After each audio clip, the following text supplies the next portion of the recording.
ان احمد الفيشاوي مسافر في امريكا، راكب اول طياره وجاي، هيوصل ان شاء الله الفجر باذن الله. هل تم تحديد ميعاد العزاء يا دكتور؟ لا مش هيلحقها، بس عمر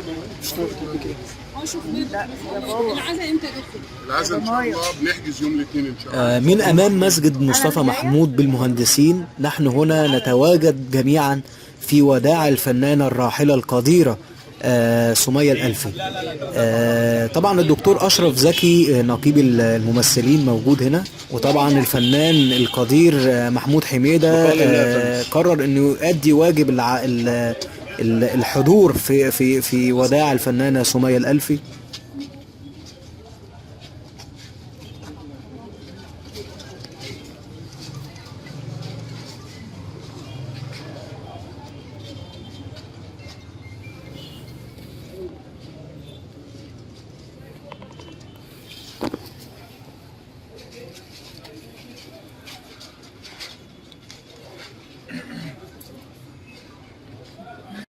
طبعا الدكتور أشرف زكي نقيب الممثلين بيقول إن أحمد الفيشاوي تغيب عن الحضور لصلاة الجنازة عن والدته الفنانة سمية الألفي لأنه في أمريكا، ولكنه حجز التذاكر وجاي خلاص النهاردة الفجر بإذنك يا رب، ولكن ابنها عمر موجود يعني.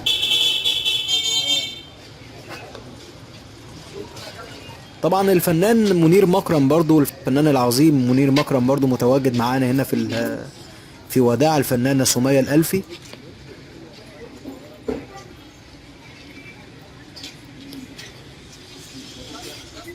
طبعا كل الفنانين هنا جايين يودعوا الفنانة سمية الألفي.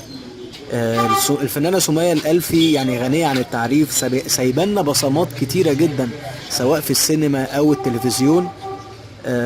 كل الناس زعلانين عليها، وكل الناس اللي جاية دي من فنانين أو من غيرهم جايين عشان يعني يودعوا الفنانة القديرة سمية الألفي.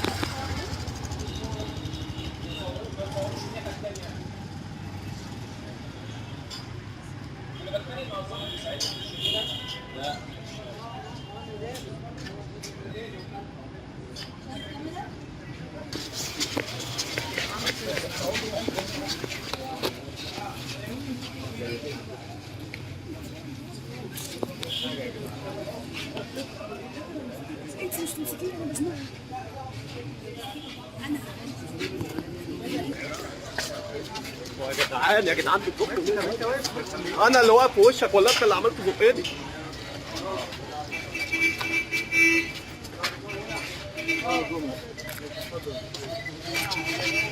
دكتور اشرف البقالي اللي